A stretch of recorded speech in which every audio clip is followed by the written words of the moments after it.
تسمحي تقولي لي ايه ده؟ ايه هو؟ اللي انت حاطاه لنا على السفره ده؟ ده العشاء. ايه؟ طب مش كنت تحاسبي شويه على مصارينا؟ ده اكل كتير قوي، ثم ده سمين كمان قوي. ليه ده كله؟ هو احنا يعني قايمين من الكهف بقالنا 300 سنه و9 جعانين؟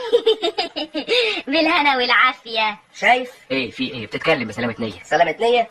اسمعي، انا ما قلتلكيش 100 مره انك لازم تستحضري دايما على عشاء زي الناس؟ امال ده ايه؟ انت بتوفري ليا يا ست. ايه ما تنطقي؟ الله، اعمل لك ايه؟ هو ما كانش طيور والحوم ما ينفعش الاكل؟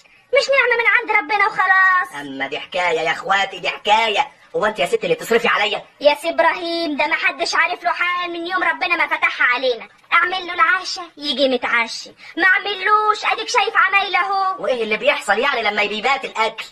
فريجيدير وعندك خدامين وقرايب فقراء وجيران غلابه، ما بقولكيش اديتيهم ليه؟ هي المساله على كده وبس. ايه امال على ايه تاني؟ مفيش حاجه اسمها صحه. اجيب صحه منين للوقوف في المطبخ ليل ونهار؟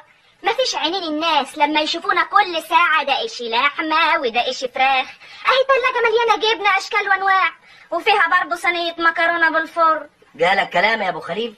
طيب يا ستي وما جبتلناش حاجات من دي ليه؟ ما انا ما كنتش عارفه انك عازم سي ابراهيم. يا شيخه يا شيخه، هي السفره ما تتحضرش كويس الا اذا كان حد عندنا. يا جماعة انا قربت اشبع والله.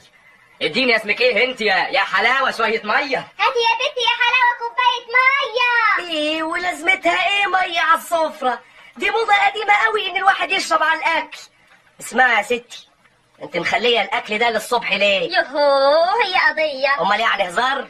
مش قايله لك ان احنا رايحين الصبح الجنينه، انا واختي سعديه والطاف. تقوم تخلي الاكل عشان الفسحه؟ قلت لك احنا هنصحى بدري. ده لو كان من نجمه كان برضه تقدري تشتري الصبح اللي انت عايزاه.